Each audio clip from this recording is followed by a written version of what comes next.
নমস্কার। এই যে গাছটিকে দেখছেন, এটি হচ্ছে চাইনিজ মানি প্ল্যান্ট। এটা আমাদের এদিকে তখন অ্যাভেলেবেল ছিল না, এখন এসে যাচ্ছে। এই গাছটিকে আমি এখন আমি নার্সারি থেকে নিয়ে এসেছি। এখন আমি এই গাছটিকে রিপোর্টিং করব।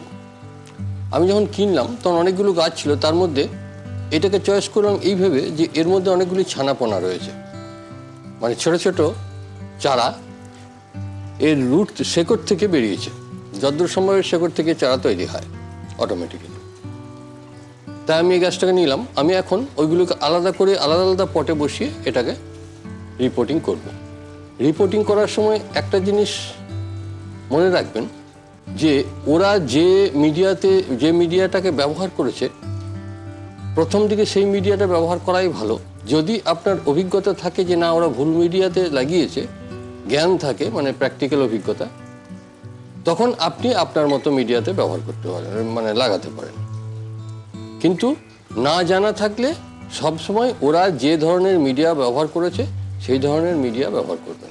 সবসময় মনে রাখবেন মানি প্ল্যান্ট জাতীয় গাছ যেগুলো নিয়ে পাতা মোটা একটু, সেই সমস্ত গাছে জল কম লাগে। জল বেশি হলে গাছটা মারা যাবে, কিন্তু জল যদি দুদিন নাও পাই গাছ কিন্তু মারা যাবে না। যাই হোক, আমি এখন দেখাচ্ছি যে আমি কিভাবে এই গাছগুলোকে রিপোর্টিং করছি। এটা হচ্ছে পাতা পচা এবং কিচেন ওয়েস্ট, যেটা আমি ড্রামে তৈরি করি 50-50, তার সঙ্গে 20% মতো অনেক পুরনো, প্রায় 1 বছরের পুরনো, 6 মাস থেকে 1 বছরের পুরনো গোবর সার। পুরনো গোবর সার এই কারণে বলছি, নতুন গোবর সারে নাইট্রোজেনের ভাগটা খুব বেশি থাকে।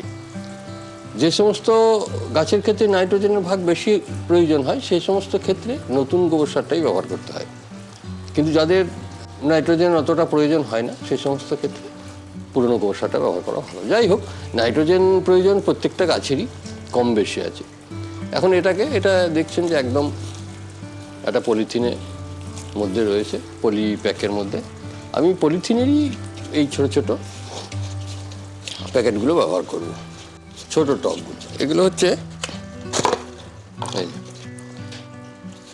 ওই 3 ইঞ্চি সাইজের হবে, 3 না 4, একদম অ্যাকুরেট হয় না কখনো, ওই 3-3.5 ইঞ্চি এরকম হবে এর সাইজটা। যাই হোক, এই পটে আমি বসাবো। এখন গাছটাকে তুলতে হবে খুব সাবধানে, কারণ এই পাতা ভেঙে গেলে সেই পাতাগুলো নষ্ট হয়ে যাবে। অনেকগুলো যেহেতু কলি রয়েছে।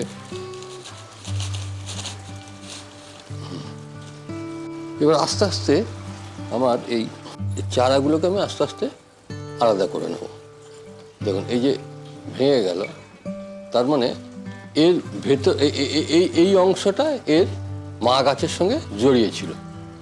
এখন এর মধ্যে অনেক রুট এসে গেছে, অতএব এটা আরামসে অন্য জায়গায় লাগানো যাবে। এখানে আরও 2টো রয়েছে, তার মধ্যে একটা খুবই ছোট, আর একটাকে এইটা মাঝামাঝি সাইজের, ওর থেকে এটা অনেকটা লম্বা, বসানো যাবে। এখানে নিচেকার দেখলেই বুঝতে পারবেন এগুলো কিন্তু সেই পাতা পচা সারই বটে, অতএব এটা খুব বেশি চেঞ্জ না করলেও চলবে।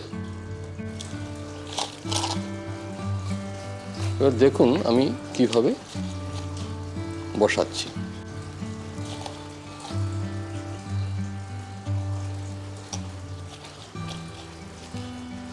মিডিলে যদি রাখা হয় তাহলে দেখতে ভালো লাগবে।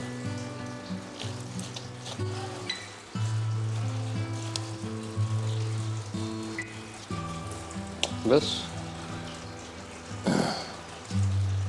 এবার চারাগুলোকে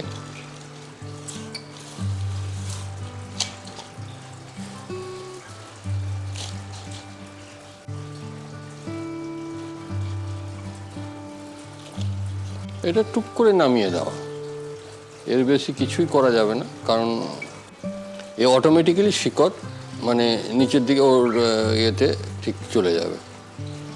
দেখলেন গাছগুলিকে, চারাগুলিকে সরিয়ে কিভাবে আলাদাভাবে বসালাম, এবং সেই সঙ্গে যেটা পুরনো গাছ সেটাকে কীভাবে প্ল্যান্টিং করলাম। এবার জল দেওয়া, সবসময় মনে রাখবেন এই জাতীয় গাছ জল খুব কম প্রয়োজন হয়, তাই এইভাবে হালকা করে স্প্রে করে জল দিতে পারেন।